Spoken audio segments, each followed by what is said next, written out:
Hello friends, welcome to our YouTube channel study topic 2.0। Friends, मैं हिमांशु आपका स्वागत करता हूं आपके अपने यूट्यूब चैनल स्टडी टॉपिक 2.0 पर। फ्रेंड्स, आज का ये वीडियो आपके एग्जाम के पॉइंट ऑफ व्यू से वेरी इंपॉर्टेंट है, तो आपको ये वीडियो शुरू से लेकर अंत तक देखना है। इसको देखना ही है, जी हाँ फ्रेंड्स, देखना और सुनना दोनों है, क्योंकि इसमें आपके जो भी क्वेश्चंस हैं वो सभी डेट वाइज दिए गए हैं। मतलब जितने भी आयोग, जितने भी क्वेश्चंस आपके सन से रिलेटेड बनते हैं, आपने देखा होगा कि किसकी स्थापना कब हुई, किसका गठन कब हुआ, किसकी समिति कौन सी बनी, कब बनी, वो सारी डिटेल्स आपको इस वीडियो में देखने को मिल जाएगी। तो इसीलिए ये जो वीडियो है ये आपके लिए वेरी इंपॉर्टेंट रहने वाला है आपके एग्जाम के पॉइंट ऑफ व्यू से।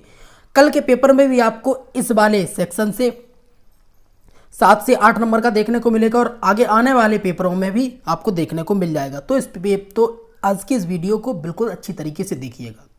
फ्रेंड्स, अगर आप चैनल पर नए हैं तो चैनल को सब्सक्राइब कर लीजिएगा, बेल आइकन को प्रेस कर लीजिए, जिससे आपको जितने भी इंपॉर्टेंट आपके लिए वीडियोज़ में लाऊँ वो सब आप देख सकें और आपके पास तक नोटिफिकेशन पहुँच सके। चलिए फ्रेंड्स, शुरुआत करते हैं हम आज के अपने सेशन को। अगर आप चैनल पर नए हैं तो चैनल को सब्सक्राइब, वीडियो को लाइक और अपने दोस्तों में इसको शेयर कर दें। आपकी जो भी राय हो वो आप हमें कमेंट बॉक्स में कमेंट करें। आपकी कोई डाउट हो तो वो भी आप हमें पूछ सकती है। सबसे पहले आज का हमारा तो फ्रेंड्स, बहुत से स्टूडेंट्स का एक डाउट था कि सर सर्व शिक्षा अभियान की जो डेट है वो इजी नोट्स में आपको 12/11/2009 दे रखी है। तो ये डेट किसकी है? तो आपको बता दें कि 12/11/2009 जो आपकी डेट दे रखी है, ये डेट दे रखी है राष्ट्रीय माध्यमिक शिक्षा अभियान की शुरुआत हुई थी सर्व शिक्षा अभियान के तहत, तो उसकी डेट दे रखी है 2009। लेकिन आपका जो सर्व शिक्षा अभियान है मीन्स SSA सर्व शिक्षा अभियान जो है, इसकी शुरुआत, इसको लागू किया गया था आपका, वो था आपका 1 अप्रैल। जी हाँ फ्रेंड्स, 1 अप्रैल 2001 को लागू किया गया था। तो अब आपका डाउट बिल्कुल से क्लियर हो गया होगा। चलिए फ्रेंड्स, शुरुआत करते हैं हम आज के अपने इन टॉपिक्स की और सभी पॉइंट्स हम क्लियर कर लेते हैं। सबसे पहले फ्रेंड्स बात करते हैं तो 1813 में हमारा एक आज्ञा पत्र आया। इसी आज्ञा पत्र के चलते प्राच्य पाश्चात्य विवाद की शुरुआत हुई, और जो प्राच्य पाश्चात्य विवाद है यह आपका 1813 से लेकर 1833 तक चला। ठीक है, 1833 के बाद आपका 1834 में लॉर्ड कर्जन आ जाता है, तो प्राच्य पाश्चात्य विवाद का अंत हो जाता है, क्योंकि लॉर्ड कर्जन इसीलिए लाया गया था कि इसे प्राच्य पाश्चात्य विवाद को समाप्त किया जा सके। उस समय क्या हुआ कि लॉर्ड कर्जन ने, तभी तो आपने देखा होगा कि लॉर्ड कर्जन की शिक्षा नीति अगर आपने पढ़ी होगी तो उसमें दे रखा है कि 1 लाख रुपए शिक्षा पर खर्च किए जाएंगे, लेकिन इसने भी नया झमेला कर दिया कि वो पैसे, ये कह रहा था कि सिर्फ अंग्रेजी शिक्षा पर खर्च किए जाएंगे। ठीक है, तो आपका एक अगला पॉइंट है कि कलकत्ता मदरसा की स्थापना कब हुई? तो आपके कलकत्ता मदरसा की स्थापना सन 1781 में वारेन हेस्टिंग्स ने करवाई थी। वारेन हेस्टिंग्स की अध्यक्षता में की गई या इसके द्वारा की गई। बनारस संस्कृत कॉलेज की स्थापना आपकी 1791 जोनाथन डंकन के समय में की गई या फिर इनके द्वारा की गई। ठीक है, कलकत्ता फोर्ट विलियम कॉलेज की स्थापना आपकी सन 1800 में लॉर्ड वेलेस्ली के द्वारा की गई। इसी के बाद हमारा आ जाता है कि लॉर्ड मैकाले भारत कब आया? तो लॉर्ड मैकाले आपका 10 जून 1834 को भारत आया, तथा लॉर्ड मैकाले ने अपना जो विवरण पत्र है वो प्रस्तुत किया 2 फरवरी 1835 को। ठीक है, लॉर्ड कर्जन ने अपना जो विवरण पत्र था वो प्रस्तुत किया कब? 2 फरवरी 1835 को, जब इसने अपना ये प्रस्तुत किया। इसी के बाद आपका आ जाता है कि 7 मार्च 1835 को लॉर्ड विलियम बेंटिक ने क्या किया कि लॉर्ड मैकाले का जो विवरण पत्र था इसको स्वीकार कर लिया था। तो कब? 7 मार्च 1835। 7 मार्च 1835 को इसको स्वीकार कर लिया। ठीक है, 1835 को स्वीकार कर लिया। चलिए, हमारा अगला पॉइंट है एडम्स के प्रतिवेदन। तो एडम्स के 3 प्रतिवेदन आए। 3 प्रतिवेदन में आपका सबसे पहला प्रतिवेदन आया 1835 में, उसके बाद 1836 में, उसके बाद 1838 में। ठीक है, जो एडम्स के प्रतिवेदन आए थे 1835, 36, 38 में, इनको ऑकलैंड के समक्ष प्रस्तुत कर दिया गया था। उस समय ऑकलैंड भारत में ही आया था, तो इसने क्या किया, एडम्स के जो प्रतिवेदन थे उनको निरस्त कर दिया। ठीक है, चलिए अगला है हमारा, और जो एडम्स के प्रतिवेदन आए थे ये जो एडम्स के प्रतिवेदन थे ये बंगाल एवं बिहार की शिक्षा व्यवस्था की जांच करने के लिए विलियम एडम्स को भेजा गया था। तो विलियम एडम्स वहाँ पहुँचा तो वो राजा राम मोहन राय के संपर्क में आ गए और इनसे इतना प्रभावित हो गए कि भारतीय लोगों के प्रति मन में सहानुभूति और उसके बाद कंपनी के विरुद्ध लिखना लगे। एडम्स ने अपने 3 प्रतिवेदन दिए, वो आपके यही थे। ठीक है, अगली बात करते हैं हम। अगला हमारा है, इसी के बाद हमारा आ जाता है वुड का घोषणा पत्र। वुड का घोषणा पत्र कब आया? तो 19 जुलाई 1854 को आपका वुड का घोषणा पत्र आ जाता है, जो सर चार्ल्स वुड के द्वारा लाया गया। इस घोषणा पत्र की खास बात ये थी कि इसमें 100 अनुच्छेद थे। ठीक है फ्रेंड्स, 100 अनुच्छेद थे, जिसे शिक्षा का मैग्ना कार्टा, वुड डिस्पैच, शिक्षा का अधिकार पत्र, ये सारे नामों से जाना जाता है। अगला हमारा आ जाता है हंटर आयोग। हंटर आयोग कब आया? तो 3 फरवरी 1882 को आया, जिसे सर विलियम हंटर द्वारा लाया गया तथा इसमें 20 सदस्यीय ये आयोग था, जिसमें 7 सदस्य भारतीय थे। ठीक है, इसी आयोग ने अपनी रिपोर्ट 1883 में प्रस्तुत कर दी थी। अगला हमारा पॉइंट है लॉर्ड कर्जन। तो लॉर्ड कर्जन आपका भारत आया 1898 में को। लॉर्ड कर्जन के समय में आई थी शिमला शिक्षा सम्मेलन, इसने बुलाया कब? सन 1901 में। इसी के बाद लॉर्ड कर्जन के समय में भारतीय विश्वविद्यालय आयोग, जिसे हम रेले आयोग नाम से जानते हैं, ये आया हमारा 1902 में। ठीक है, 1902 में आने के बाद जब ये आया, इसके बाद भारतीय विश्वविद्यालय अधिनियम आया आपका 1904 में। ठीक है, भारतीय विश्वविद्यालय अधिनियम आपका 1904 में आया। इसी के जस्ट बाद आपका आ जाता है गोखले बिल, जो आया था आपका 1911 में।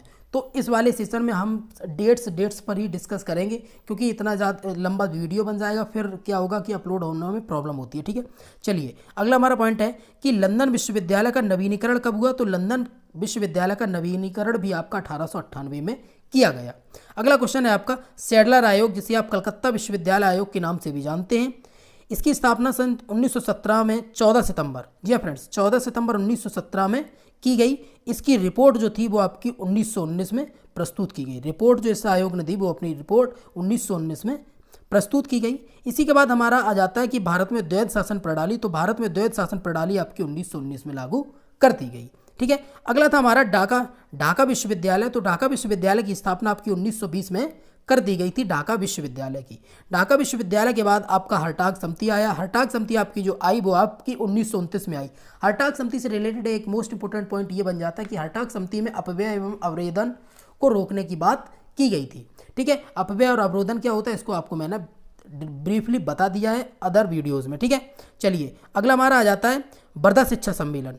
तो वर्धा शिक्षा योजना जो आपकी है, वर्धा शिक्षा योजना ये 22-23 अक्टूबर 1937 को लागू की गई। इसी को हम बुनियादी शिक्षा कहते हैं, इसी को हम गांधी जी की शिक्षा नीति कहते हैं।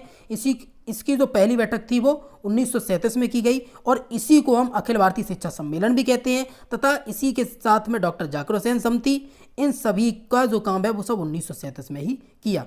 और वर्धा शिक्षा योजना की दूसरी रिपोर्ट 1938 में आई। चलिए अगला हमारा पॉइंट आ जाता है खैर समिति। तो खैर समिति कहती है, तो खैर समिति आपकी 1938 से 1939 के बीच में बुलाई गई, और इस समिति का जो गठन है वो मुंबई के मुख्यमंत्री बीजे खरी की अध्यक्षता में किया गया। इसका मुख्य कार्य था कि जो वर्धा शिक्षा योजना है इसकी जांच करना। ठीक है, इसी के बाद हमारा अगला पॉइंट आ जाता है आचार्य नरेंद्र देव समिति। आचार्य नरेंद्र देव समिति जो आपकी थी ये माध्यमिक शिक्षा में सुधार के लिए लाई गई। ठीक है, इसी के बाद आपका आ जाता है सार्जेंट प्रतिवेदन, जिसे हम सार्जेंट रिपोर्ट के नाम से जानते हैं। सार्जेंट प्रतिवेदन में शिक्षा को 2 भागों में बांटा गया था, प्राथमिक शिक्षा और उच्च प्राथमिक शिक्षा। प्राथमिक शिक्षा 6 से 11 वर्ष के बालकों के लिए, उच्च प्राथमिक शिक्षा 11 से 14 वर्ष के बालकों के लिए थी। ठीक है, अगला हमारा इसी के बाद आ जाता है विश्वविद्यालय शिक्षा आयोग, जिसे हम डॉक्टर राधाकृष्णन आयोग के नाम से भी जानते हैं। यह हमारा आया कब? यह आपका आया था 4 नवंबर 1948 को। ठीक है, और इसने अपनी रिपोर्ट प्रस्तुत की 25 अगस्त 1949 को। ठीक है, इसी के बाद हमारा आता है माध्यमिक शिक्षा आयोग। तो माध्यमिक शिक्षा आयोग आपका 1952-53 में आया, जिसे हम मुदालियर आयोग के नाम से जानते हैं। इस आयोग का जो गठन है वो आपका 23 सितंबर 1952 को किया गया, तथा इसने अपनी रिपोर्ट 28 अगस्त 1953 को जारी की। ठीक है फ्रेंड्स, चलिए अगले पॉइंट पर चलते हैं। अगला पॉइंट हमारा कोठारी कमीशन से रिलेटेड, कोठारी आयोग से रिलेटेड, जिसे हम शिक्षा आयोग के नाम से भी जानते हैं। यह हमारा आया 1964 से 1966 के बीच में। इसका क्या था कि आयोग का जो गठन था वो 14 जुलाई 1964 को किया गया। आयोग का जो गठन है वो 14 जुलाई 1964 को किया गया। ये 17 सदस्यीय आयोग था। ठीक है, इसमें 17 सदस्यीय आयोग था, और इसकी रिपोर्ट जो है वो आपकी 29 जून 1966 को प्रस्तुत कर दी गई। ठीक है, अगला हमारा आता है 10+2+3 की राष्ट्रीय समिति। जो राष्ट्रीय समिति थी इसका गठन आपका नवंबर 1973 में किया गया था। अगला हमारा आता है नई शिक्षा नीति। तो नई शिक्षा नीति से रिलेटेड है कि नई शिक्षा नीति आपकी कब आई? तो 1986 में आई थी। नई शिक्षा नीति के तहत ही आपका नवोदय विद्यालय की स्थापना हुई। नवोदय विद्यालय की स्थापना जो 1968 की शिक्षा नीति आई थी उसी का नवीनीकरण था 1986 की शिक्षा नीति, ठीक है। और 1968 की शिक्षा नीति जो आई थी वो कोठारी कमीशन की जांच करने के लिए बुलाई गई थी, ठीक है। तो इसी के बाद नवोदय विद्यालय की स्थापना आपकी 1985 में हो जाती है। इसी के जस्ट बाद आपका ऑपरेशन ब्लैक बोर्ड है। ऑपरेशन ब्लैक बोर्ड का समय आपका 1987 से 1988 के बीच में माना जाता है। इसी के बाद आपकी आती है संशोधित शिक्षा नीति। संशोधित शिक्षा नीति क्या थी, तो 1986 की शिक्षा नीति में कुछ संशोधन किए गए। वो कब किए गए, सन 1992 में, ठीक है। इसी के बाद आपका आ जाता है डाइट। तो डाइट के बाद में हम जानते हैं डाइट इससे पहले आया था, तो डाइट ये क्वेश्चन आगे पीछे हैं पॉइंट, तो आप इसको रिलेट कर सकते हैं, ठीक है। डाइट क्या है कि जिला शिक्षा एवं प्रशिक्षण संस्थान है ये, और ये कब आया, तो 1987 में आया। इसको लाया किसके तहत गए, तो इसको लाया गया था 1986 की शिक्षा नीति के तहत इसको भी लाया गया था। अगला हमारा आता है राष्ट्रीय साक्षरता मिशन। तो राष्ट्रीय साक्षरता मिशन जो आपका था ये आपका आया था 5 मई 1988 को। 5 मई 1988 को आया आपका क्या, राष्ट्रीय साक्षरता मिशन। अगली बात करते हैं हम राममूर्ति समिति। तो राममूर्ति समिति का गठन आपका 7 मई 1990 से रिलेटेड है, राममूर्ति समिति। इसी के बाद आपकी है रेड्डी समिति। तो रेड्डी समिति आपकी 1992 से रिलेटेड है, ठीक है। अगला हमारा आ जाता है डीपीईपी। डीपीईपी क्या होता है, तो जिला प्राथमिक शिक्षा कार्यक्रम। तो जिला प्राथमिक शिक्षा कार्यक्रम में आपकी 3 डेट्स क्लियर है, 1994, 97, 2000। तो सबसे पहले 94 में आया, फिर 97 में, फिर 2000 में आया, ठीक है। अगला हमारा आ जाता है माध्याह्न भोजन। तो माध्याह्न भोजन जो आप समझ सकते हैं, जो जिसे हम मिड डे मील के नाम से भी जानते हैं। तो जो मिड डे मील है, जो है ना, जो आपका मिड डे मील है, इसका हुआ क्या था कि इसकी जो शुरुआत है वो 15 अगस्त 1995 में की गई थी। तब क्या था, तब जो भोजन था वो कच्चा भोजन मिलता था। लेकिन 1 सितंबर, जी हाँ फ्रेंड्स, 1 सितंबर 2004 से आपके पके भोजन मिलने लगा था स्कूल में। किसके तहत, मिड डे मील योजना के तहत, मध्याह्न भोजन के तहत। अगला हमारा आ जाता है सर्व शिक्षा अभियान। तो सर्व शिक्षा अभियान की शुरुआत आपकी 1 अप्रैल 2001 में कर दी गई थी, ठीक है। यहाँ आपका डाउट जो आपका शुरुआत में था वो मैंने यहाँ क्लियर कर दिया है, और पहले भी आपका क्लियर कर दिया था। अगला पॉइंट हमारा स्कूल चलो अभियान। तो स्कूल चलो अभियान आपका 2001 में आया, और उत्तर प्रदेश में इसको लागू किया गया सन 2004 में, ठीक है, स्कूल चलो अभियान। अगला है हमारा कस्तूरबा गांधी बालिका विद्यालय। तो कस्तूरबा गांधी बालिका विद्यालय की स्थापना आपकी 2004 में कर दी गई। इसी के बाद आपका एनसीएफ आता है, नेशनल करिकुलम फ्रेमवर्क, राष्ट्रीय पाठ्यचर्या कार्यक्रम। ये आया आपका 2005 में। और इसी के बाद आपका आरटी एक्ट 2009 आ गया, राइट टू एजुकेशन, ठीक है। अगला है हमारा विश्वविद्यालय अनुदान समिति की नियुक्ति, ठीक है। अब क्वेश्चन थोड़े बैक में जाएंगे, लेकिन इन्हीं से रिलेटेड, क्योंकि कुछ डेट्स इधर से उधर से लिखी गई हैं इसलिए, ठीक है। विश्वविद्यालय अनुदान समिति जो है, विश्वविद्यालय अनुदान समिति की नियुक्ति आपकी 1946 में की गई थी, और इसी अनुदान समिति के तहत आपका 1953 में अनुदान आयोग का गठन कर दिया गया था। इसका नाम बदलकर आयोग कर दिया गया था, ठीक है। अनुदान समिति को अनुदान आयोग का दर्जा कब मिला, तो 28 दिसंबर 1953 को मिला। साथ में आपको यूजीसी को जो संवैधानिक दर्जा है, मीन्स विश्वविद्यालय अनुदान आयोग को जो संवैधानिक दर्जा है वो मिला था 1956 में। तो आपसे अगर क्वेश्चन पूछा जाए कि अनुदान आयोग या अनुदान समिति मीन्स अनुदान आयोग का गठन कब किया गया, तो वो आपका 1953 रहेगा, ठीक है, जिसे हम राधाकृष्णन आयोग के नाम से जानते हैं। और अगर पूछा जाए यूजीसी अनुदान आयोग का संवैधानिक दर्जा, तो 1956। इस क्वेश्चन को आप थोड़ा अच्छे से रिलेट कर लेना, क्योंकि इसमें डाउट रहते हैं। अगला है हमारा दूरस्थ शिक्षा के तहत प्रथम मुक्त विश्वविद्यालय की जो स्थापना है वो सन 1982 में की गई, आंध्र प्रदेश मीन्स तेलंगाना में जो कॉलेज का नाम था वो था doctor BR Ambedkar open university, ठीक है। अगला है हमारा इग्नू भी हमारी ओपन यूनिवर्सिटी है। इग्नू की स्थापना 1985 में की गई, जो नई दिल्ली में स्थित है। इसी के बाद हमारा आता है राजश्री टंडन मुक्त विश्वविद्यालय। राजश्री टंडन मुक्त विश्वविद्यालय की आपकी स्थापना 1999 में की गई। कहाँ की गई, तो इलाहाबाद में की गई, और 1998 में इसका निर्माण जो था वो बनने की बात की गई थी 1998 में। लेकिन ये हुआ कब, स्थापना कब हुई, तो राजश्री टंडन मुक्त विश्वविद्यालय की स्थापना आपकी 1999 में हुई, मतलब इसको संवैधानिक दर्जा मिला, ठीक है। अगला हमारा इसको जो संवैधानिक दर्जा वो 1999 में मिला, लेकिन इसका जो निर्माण है वो 1998 से शुरू हो गया था, ठीक है। अगली हमारी बात करें, अगर आपको इसकी स्थापना से भी क्वेश्चन पूछा जाए तब भी आपको 1999 ही लगाना है। अगला है हमारा एनसीईआरटी। तो एनसीईआरटी जो है वो आपका 1 सितंबर 1961 में आया। एनसीईआरटी आपका 1 सितंबर 1961 में आया। इसका जो मुख्यालय है वो आपका नई दिल्ली में है, ठीक है।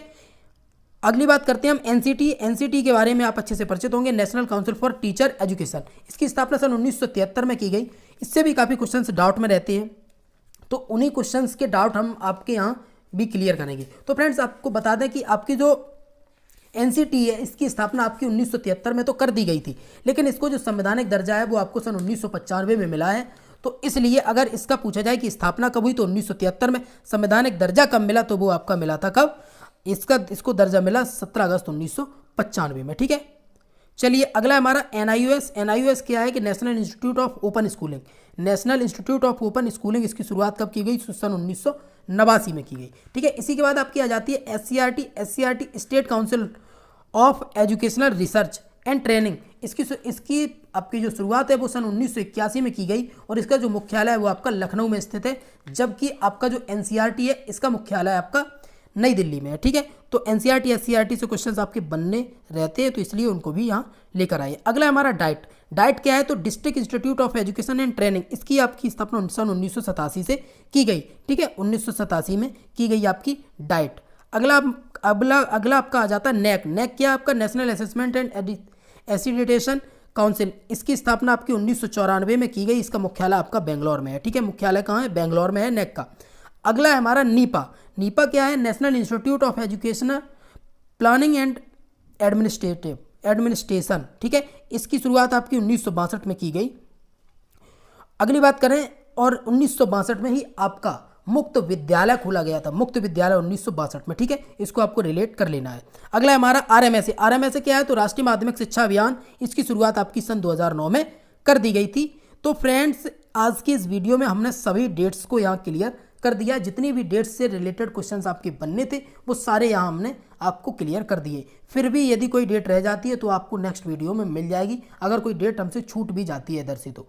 ठीक है फ्रेंड्स, तो चलिए ये वाली पीडीएफ जो है इसको आपको व्हाट्सएप पर मिल जाएगी, जो हमारे पेड स्टूडेंट उनके पास पहुंच जाएगी। ठीक है फ्रेंड्स, चलिए मिलते हैं हम अगले वीडियो में, तब तक के लिए नमस्कार, bye bye and take care. अगर वीडियो पसंद आए तो वीडियो को लाइक जरूर कीजिएगा और अपने दोस्तों में इसको शेयर कीजिएगा। चलिए फ्रेंड्स, मिलते हैं अगली वीडियो में।